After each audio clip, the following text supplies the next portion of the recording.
Well, there are long lines at the gas pump. There's panic when the gas light in your car goes off. Have I been transported to the 70s and the gas crisis then? No, I have not. It's actually May 2021, and we have a gas shortage, allegedly, because of a cyber ransomware attack. 2021, trying to outdo 2020. All right, so let's get into this, shall we?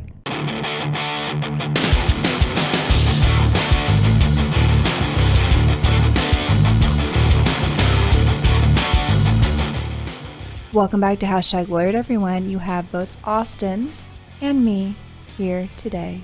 New studio. New studio. So if you see my eyes running around everywhere, it's because I'm still trying to... I know where my camera is. It's the one up in my face. Right here in front of us, yeah. But the other one, I'm still... Yeah, we'll get our bearings. We'll get our bearings. It's good to change things up a little bit. Well, except for the directions. I got, of course, I got lost trying to find the new studio today, and it's not that hard to find, but I got lost anyway. I'll ask Spencer about your directionally challenged issues. Yeah, it's pretty bad.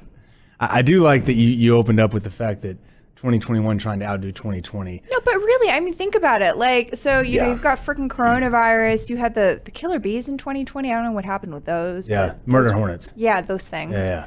And then now 2021 comes around, and... you've got celebrities dying, and then you have like a gas crisis, and I was Capitol Hill riots. Yeah, obviously. Wow, how could I forget that? Clearly. And so it's like, all right, 2021, like, hold your horses. Like, you don't need to outdo 2020. I mean, there's this cliche that's been going around the internet for years, but it's kind of like basically 2021 was like, oh, you thought 2020 was bad? Hold my beer and watch this. Because that's really what it feels like.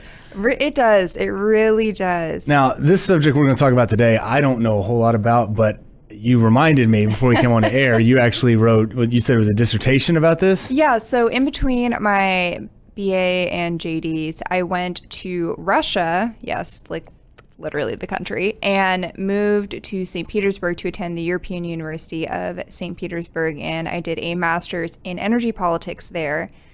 And I wrote a dissertation for my MA, and that dissertation focused on transit security, both physical and digital. So literally focused on, how to safely transport gas from source countries through transit countries like Turkey, and how to keep them safe digitally as well. Because surprise, surprise, pipelines, everyone thinks of pipelines in this very like 1920 sense, which like big, thick pipelines, right, overground, oozing with black liquid, or like heavy, or maybe they think, oh, frac machinery, heavy frac stuff, and they just think it's all very manual and hands-on. It's actually an extremely sophisticated, technologically driven and sophisticated industry with massive amounts of digital interconnectivity.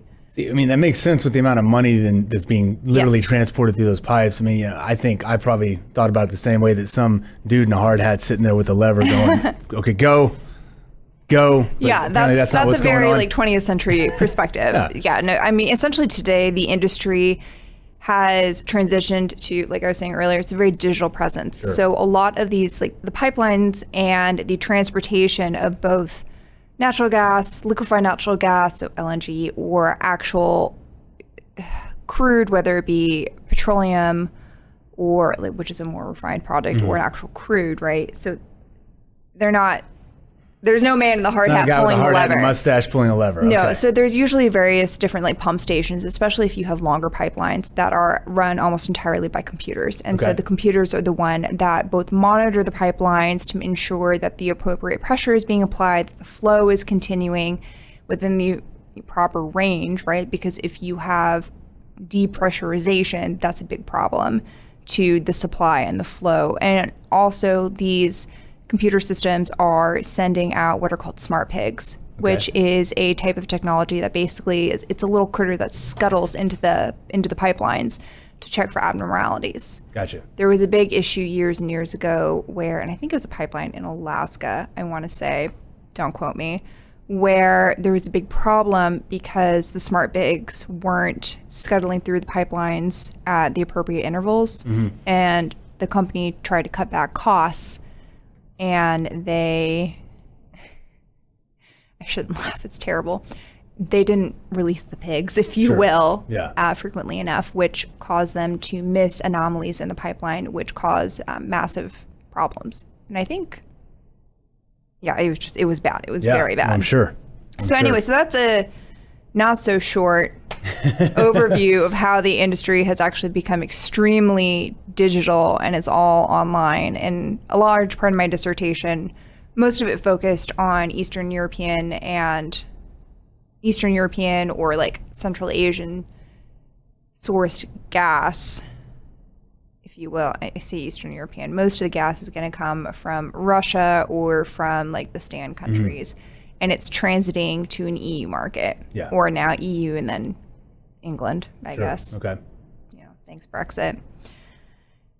And anyway, so a large part of my dissertation actually focused on it's a virus that the Chinese were responsible for and throwing pump stations offline. That sounds familiar. Yeah. It's actually really easy to throw a pump station offline and wreak like massive havoc.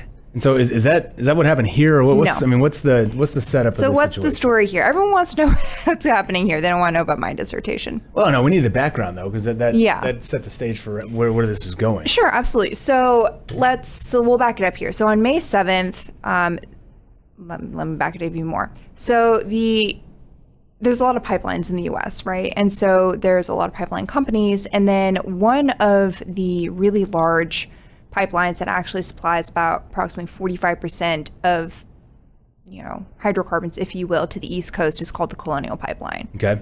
So it's big. 45% is a lot. And this is like New York, North Carolina, Georgia, so on and so forth, this whole area. So what happened is that on May 7th, the Colonial Pipeline got hit by a cyber ransomware attack from a group that the FBI eventually determined was called DarkSide, which sounds like a Star Wars reference. That's not very original. It's not. Come on. I know, but maybe they watched a lot of Star Wars. Who knows? I'm a Star Wars fan. I'm just saying it's not very original. I always forget you're a Star Wars fan. Yeah, you and Spencer need to discuss this. And so anyway, so they get hit with a cyber ransomware attack. And so what had happened is that DarkSide essentially accessed the Colonial Pipeline network, and then they locked, right? So they encrypted a large number of their computers and servers, which meant that Colonial Pipeline was locked out of its own control systems, if you will, for operating the pipeline. Because like we were describing earlier, the methods for controlling pipeline flow, so on and so forth, is almost entirely digital. Sure. It's not physical. And so when DarkSide encrypted and locked out Colonial Pipeline from the operations for the pipeline, they then issued a demand saying that, we'll unencrypt and release the information back to you. Basically, you can have access to your pipeline network again if you pay us a ransom. Yeah. And I think the ransom was allegedly like $5 million or something like that. $5 million? That seems low if you're locking up an entire pipeline. Well, I'm not an expert in holding hostages or, hostage negotiations or anything like that, but that just seems like a low amount. I mean, I'm just saying that if that's what they asked for, they should have. They should have probably upped it. I think so, yeah. I mean, so I'll give you a side story, but similar. There's, cyber attack and cyber ransoms are becoming pretty common these days. So like my dad's company works for a bank. They had a big issue with cyber hack that they took a whole bunch of personal information and all that kind of stuff, held it hostage. And I think their initial demand was like $500,000. And we weren't talking oil and gas at that point. We're talking just personal identity stuff. So I don't know. It's crazy to me how rampant that's become, and it's created a whole different segment of the insurance industry for cybersecurity insurance. Like we even have that at like my firm in case we ever get hacked or anything like that. Well, good, because as we'll get into it later, every firm is required to have, at least they should, according to the American Bar Association's ethics rules, they should have a plan for how to stay safe from cybersecurity attacks and then what to do if you get hacked. Yeah. Because y'all, even lawyers aren't immune, although we try real hard to be. Sure. Okay, I try anyway. So it's okay. So they held the basically the pipeline hostage, and then I guess that's what's leading to this trickle down effect or snowball effect, if you want to call it that, of this somewhat hysteria over gas prices. Sure. Yeah, so they're holding the pipeline hostage, and then Colonial Pipeline figures out, holy frick, we've been hacked, and so they shut down other portions of the pipeline in order to basically control the virus, if you will, right? So you've got this like segment of the pipeline, and they're like, oh frick, we're shutting down everything around it so as to prevent them from spreading into other portions of the pipeline, taking over more, and then upping their ransom, which apparently if they listened to you, they would have asked for way more in the first place. Should have called me. I mean, there you go, consulting fee for an allegedly Russian cyber attack group. So anyway, so that's what they did, right? So now the pipeline is offline because of the ransomware attack, and then also because of Colonial Pipeline's, attempts to mitigate it, which is a huge problem, right? Like we said earlier, it's 45% of the East Coast hydrocarbon supply. This pipeline carries approximately 2.5 million barrels a day to the East Coast. So we're talking a lot. Yeah, absolutely. And so this is a problem because now people are like, oh frick, this pipeline is offline, and there's a segment of East Coast states where actually has been pretty hard hit and pretty affected. But that's where social media comes in. And we should have had Spencer just like to guest pop on because he hates I don't think he hates social media, but he would have been good for like an old man rant. Yeah, on the show, would. He would give a good old man rant. Shake his fist. These kids, Oh, these kids in this social media. With their Facebooks and their Tweeters and all those things. Yeah, just something just like that. So he's gonna be so mad at me. I know. Sorry, you can blame Spencer. me for that one. I'm the one that's making the jokes at him, so I'll take those shots. Okay, you can take it today. So anyway. Does everyone remember when toilet paper was a hot commodity last year? Yeah. Because people freaked out about running out of toilet paper? I still have never, and we don't have to get on this tangent, but I've never understood the logic of, okay, I'm going to run out of toilet paper. I mean, it's not like you have dysentery. It's COVID-19. Right. We're not on the Mayflower coming across the sea and, we got dysentery spreading throughout or like the Civil War where you've got the runs, know, it's a respiratory illness. Yeah. Not that.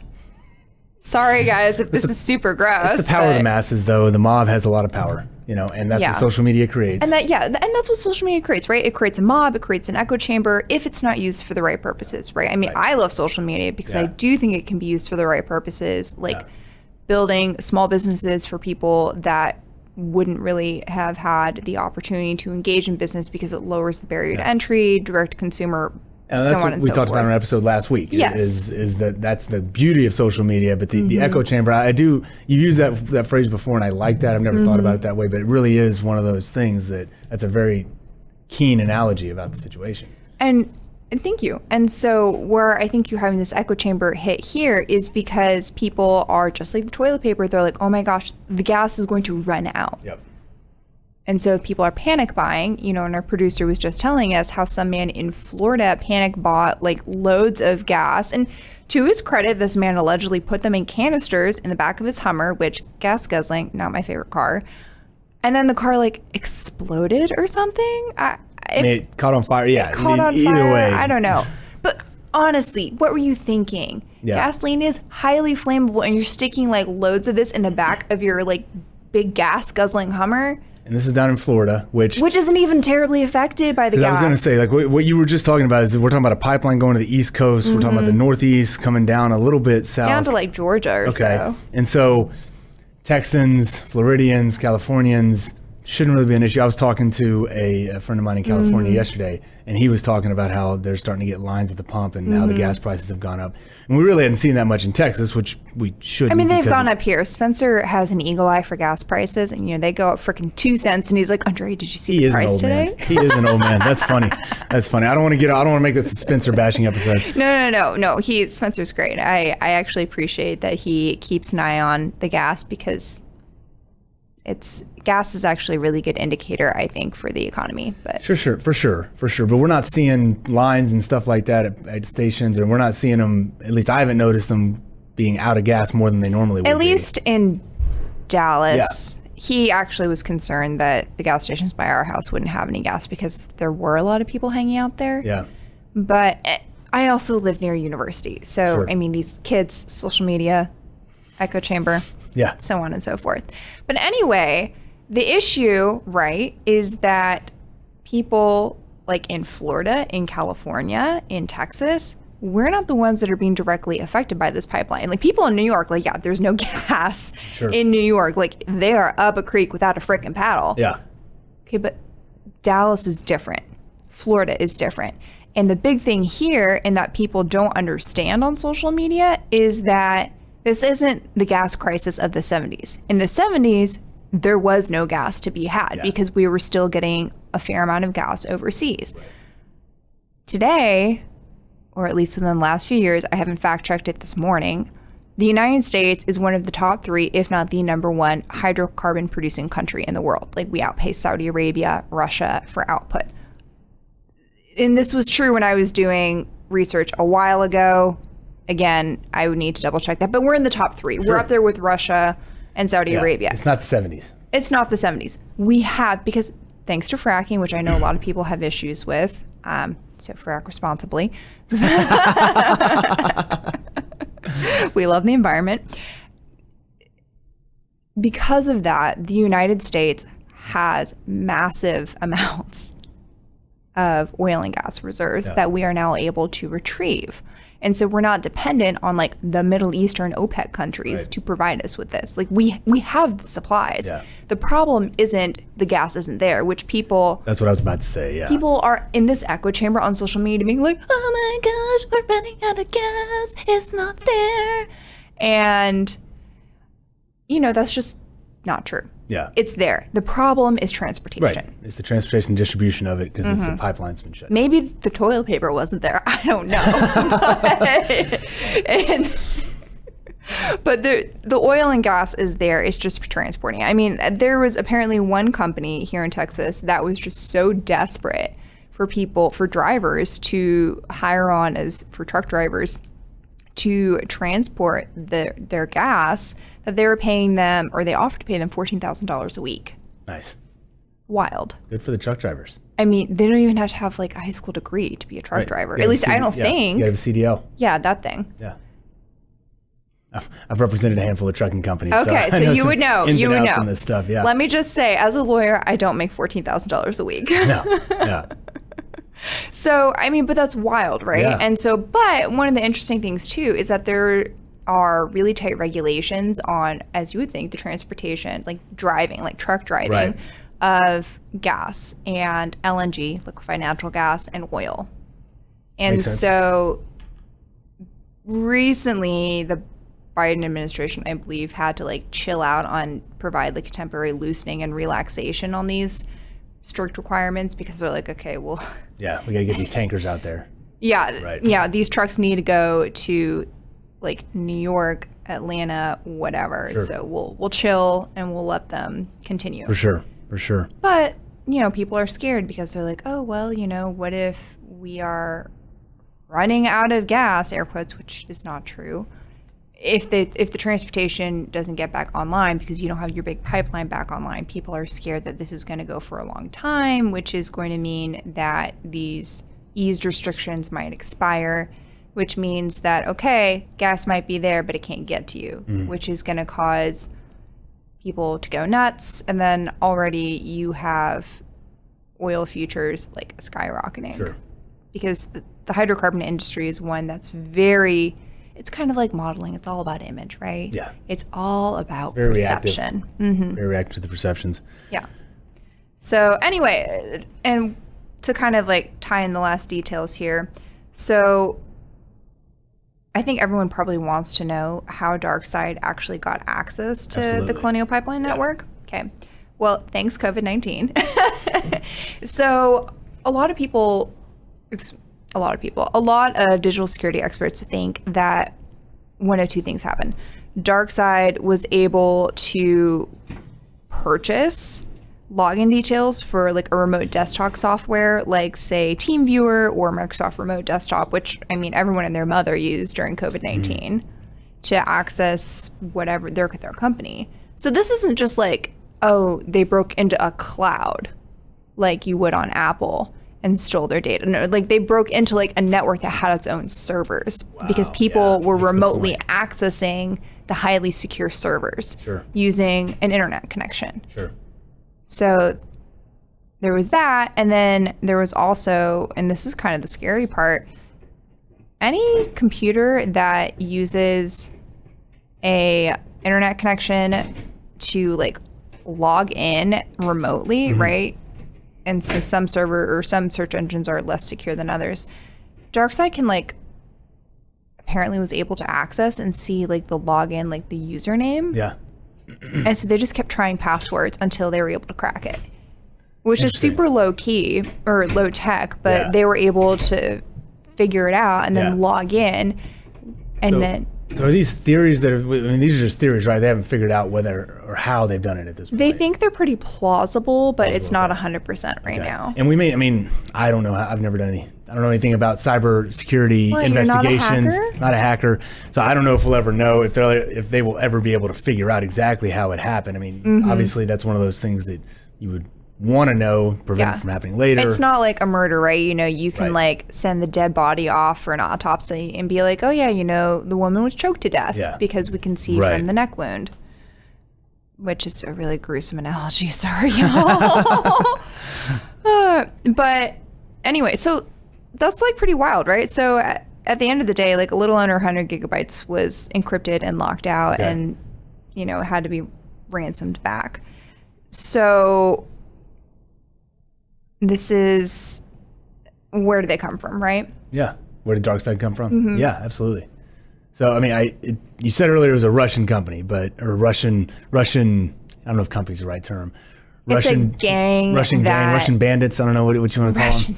Russian bandits. Pew, pew, pew, with their little cyber guns. Right.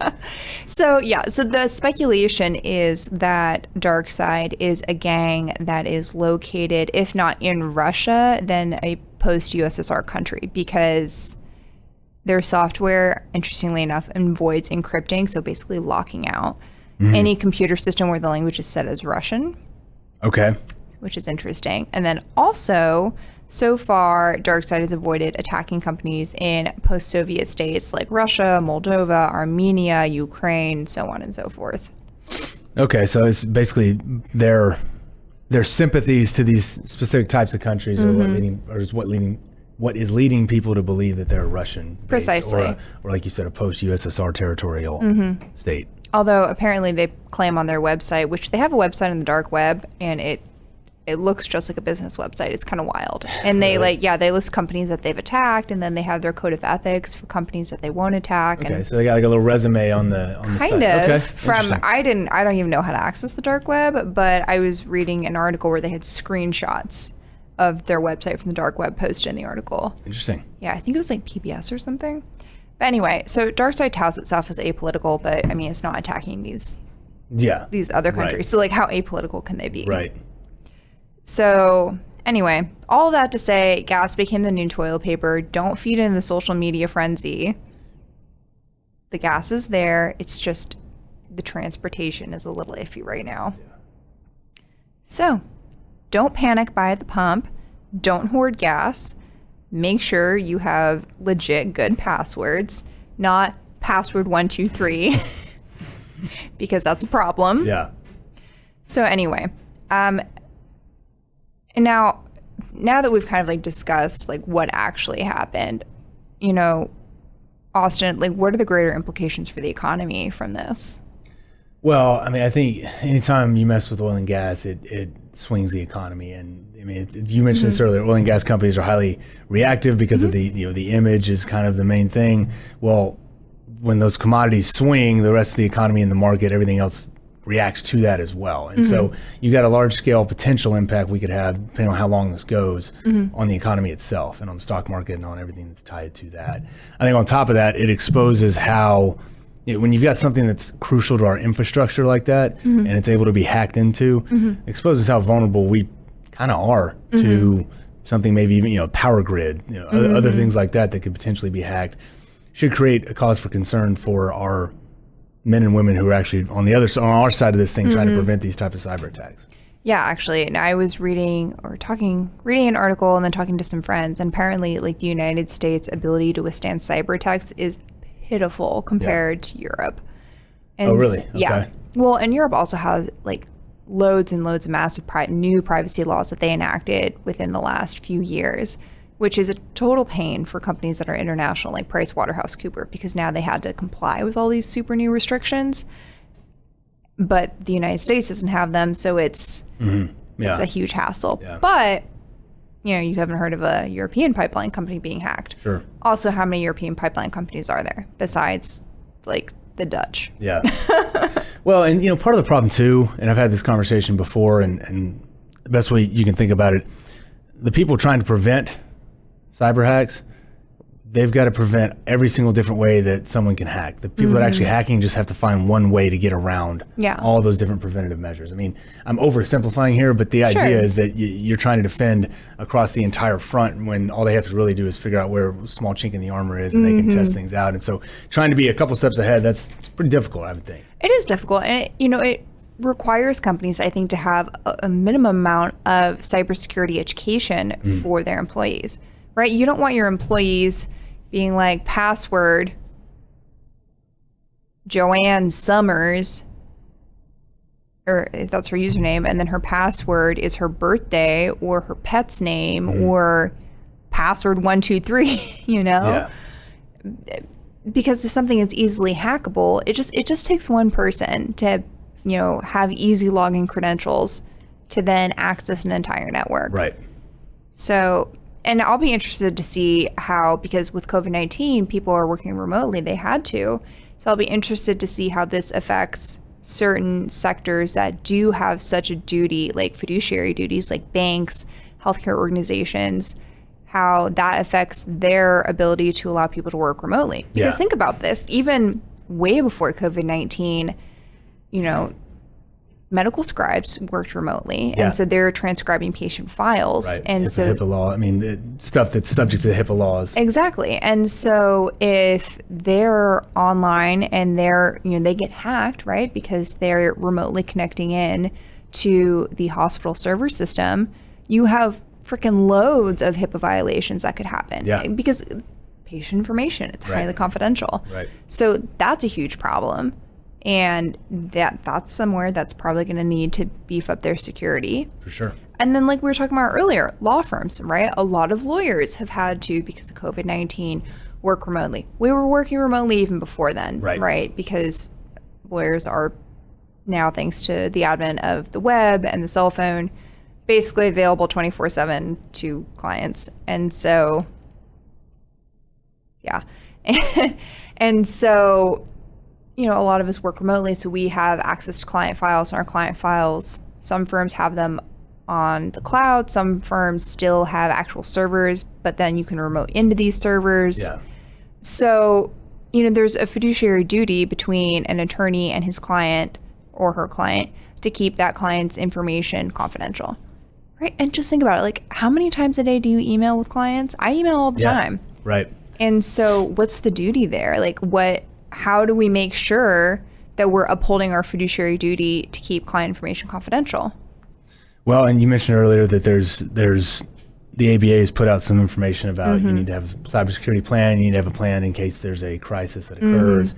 So I mean, you got to bring in somebody who knows what they're doing, and that's part of having the right insurance in place. It's part of having the right IT people in place to use VPNs and things like that, because of that duty you're talking about. Absolutely. So, the ABA, so American Bar Association, came out with an opinion or an ethics opinion. It included all of that. And at the end of the day, of course, right, with a lawyer, you can never get a straight, bright line rule. Right.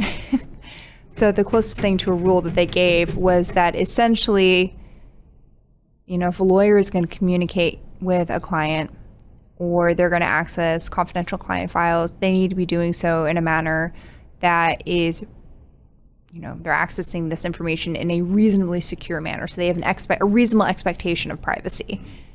Yeah, so I think there's a lot of money to be made in terms of cybersecurity, like hawking, like what, is going to make your client files even more secure, because no one wants a disciplinary action. Yeah. And I mean, look, my paranoia about getting hacked is pretty high. It's Yeah. always been high. This Probably just makes healthy. it higher. Yeah, Probably healthy. it's a healthy paranoia. Well, and there's a flip side to that too. Like, yeah, you don't want a disciplinary complaint. From a business side of things, you don't want to be shut down for a couple of days and not be able to bill and work and do and be dealing with that instead of worrying about working on your client files and all sorts of problems. And that's why this, like what happened with the Colonial Pipeline happening at any company, it can be crippling because we are so dependent on the computer, our computers, and the internet, and how we store things. So it's an eye-opening thing that we all need to be aware of. Absolutely. So, long story short, pick good passwords, don't click on weird emails, don't fall prey to phishing scams, and if someone sends you a text saying, your UPS package is being delivered, click on this link to confirm, don't click on it, because as someone who does shop online a fair amount, hi Chewy, love you for pet supplies, not sponsored, just real talk, they will send you a legit email. They're not going to send you this text. And don't treat gasoline like toilet paper if you're in Texas. And on that note, y'all, have a great day. We'll see you next time.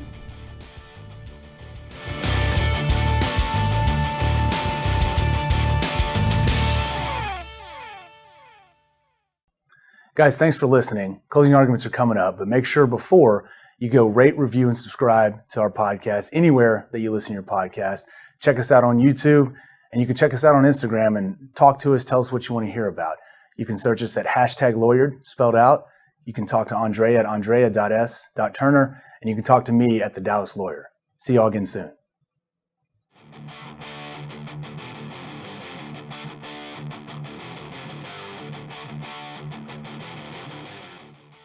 Y'all, sad to report a massive breakup that Chrissy Teigen is going through. And no, it is not with her husband, John Legend. It's worse. It's with Target. I love Target. Anyway, Chrissy Teigen's cookware line, Cravings, has been yanked by the giant retailer from their stores and from online for the most part. So what's with this yank? Can Chrissy Teigen sue for breach of contract? Maybe, just depends what her contract says. But let's be real. The online bullying that Chrissy Teigen engaged in, not a good look for anyone, whether or not that was the cause of Target pulling the cookware line.